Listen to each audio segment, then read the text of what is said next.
شهادت قسم بخورن و شهادت بدن. Because you are going to be a witness here, okay? Then make a statement.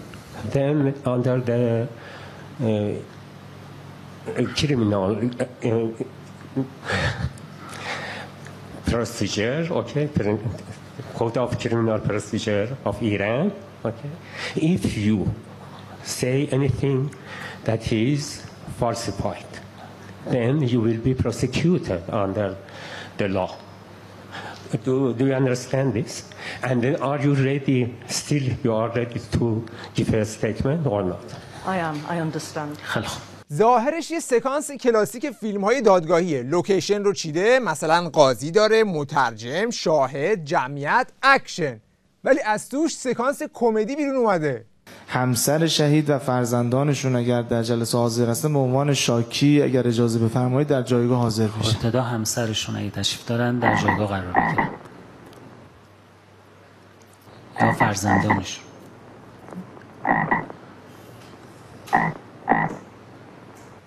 نیستن. خانواده شهید موکلین شما من نمیدونم. تو شاهد بار زدی آوردی بعد از اون میپرسی نیستن؟ خب اگه خانواده دیگه هست بفرمایید. جناب آقای موسوی که اگر اجازه بفرمایید در جایگاه جهت ایراد شکایتشون حاضر باشه.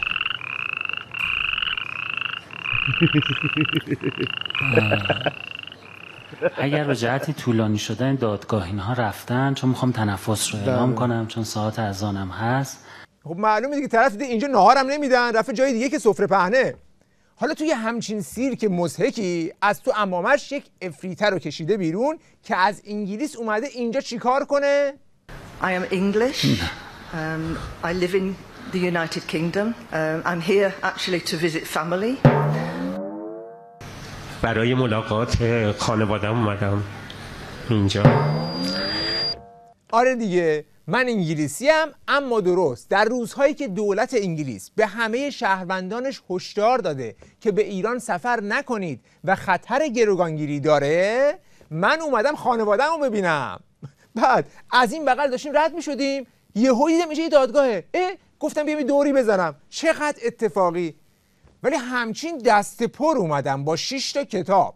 بعد هم شاهدم هم کارشناس. I've written 4 books, 6 books. I'm here both as a witness and an expert. بگین حاضرم قسم بخورم. هم به عنوان کارشناس میخوان باشن و هم به عنوان شاهد. نشد که شغل اصلی رو نگفتی که همون که تو گزارش پنتاگون و وزارت امنیت آمریکا در سال 2008 رسما اعلام شد، جاسوس رسمی وزارت اطلاعات که به خاطرش آمریکا راحت ندادن. وگرنه مگه تو نمیگی شهروند انگلیسی، چرا آمریکا راحت ندادن؟ ثانیاً مگه تو نگفتی رفته بودم سفر خانوادگی؟ آها، از اون سفرها، اصلا اون سفرهایی که یه بارم رفته بود به بیابونهای عراق، دور و بر اشرف، بلنگو و اونجا هم خانواده داشتی. اصلا کلا آت و آشغالهای وزارت اطلاعات خانوادتن دیگه. تو تیرانا باشون میپریدی، یا توی اوین بین بازجو شکنجهگرها سال 83 آقای گریفیس دیده بوده، اونجا هم رفته بودی دیدار خانوادگی. آره 47 سال با مجاهدین بودم. نه گفتن میشناس. I know 47 years. نگفت بودم. از خودتون دیگه باشه. حالا قاضی آخوندک فرصتی گیر آورده توی این سکانس که حتما جلوی دوربین چند کلمه انگلیسی حرف بزنه که شب تلویزیون پخش کنه، که یعنی ما هم بله. بعد اولش تاکید میکنه که مترجم بیارید، ولی بعد طرف رو به رسمیت نمیشناسه، مدام روی حرف مترجم حرف میزنه. بعد غلط. آخه بلد نیستی چرا میخوای به رخ بکشی؟ خیلی خوب. با توجه به لایحه‌ای که شما دادید که تقاضای مترجم کرده بودید، مترجم در دادگاه بعد حاضر میشده. مترجم آقای رئیس در جلسه حالا بیا مترجم بگید به عنوان شاهد میخوان توی دادگاه شهادت بدن. Do you want to just be a witness here or not? I'm here. Audience. Witness نه. Audience. Witness. But audience خیلیت نداره. فهمیدم. اودینس یعنی شنوندگان، اون یه چیز دیگه است. چی هی میپری تو حرفش؟ But I've known the Mujahideen for 47 years, 20 years as a supporter and 20 years as an enemy of the Mujahideen. ببین این جمع و تفریق مال اول دبستانه. 20 و 20 میشه 40. فوقش با خورده ریزاش میشه 42. دیگه برای اینکه قیمتت رو بالا ببری نمیتونی 47 سال رو اینجا خرج کنی. 20 سال وبسایت 23 سال 23 سال 23 years 20 سال. 20 حالا این سکانس رو داشته باش که افریته یه خالی میبنده، مترجمه هنگ میکنه که اینو چی باید ترجمه کنه. I understood the Mujahideen as a mind control cult. Mind control. What does it mean? Exactly. فرقه مقصوی. فرقه Okay. که عضوشون مقصوی کنه.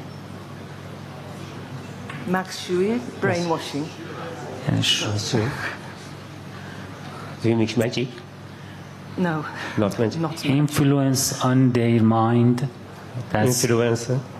Yeah. خب خب. اومده میگه مجاهدین رو به عنوان یه فرقه کنترل ذهن شناختم. مترجم کلپس میکنه. یعنی چی آخه؟ مگه میشه ذهن دیگری رو کنترل کرد؟ بعد مأموره به فارسی میگه مغزشویی.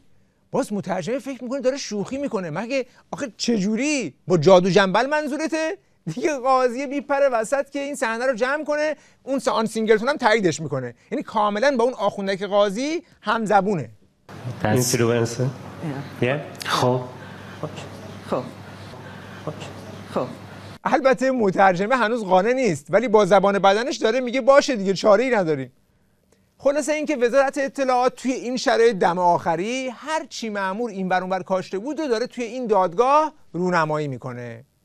Then under the criminal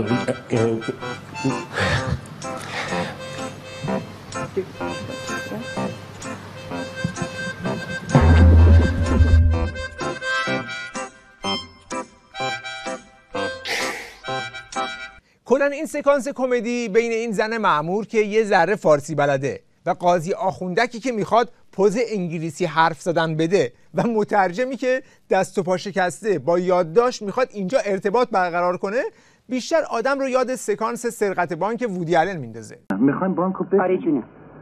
ممکنه افتتون رو ببینم؟ او اینه ها. باشه اول یادداشت بدین معاون بانک زیرش امضا کنه بعد تشریف بیارین پولا بگیریم. من عجله دارم. بله؟ عجله دارم. عذر میخوام اینجا زو مقرراته. میبینی این کار نه قربان اشتباه میکنه ته نوشتم که اجازه بده خانم بفرمایید. من کمانچه رو به سویتون که قربان چرا نمیفهمی تپانچه رو به سویتون نشانه رفتم. نه ممکنه شبیه کاف باشه ولی نه اشتباه میکنید آقا. نه آقا نه اگه من نوشتم تپانچه آقا جون من درست میگم. نه من این آقا چی میگه من نوشتم تپانچه این آقا من چیزی بین این دو آقا آقا من نوشتم تپانچه امروز نمیتونم سر قرارمون بیام.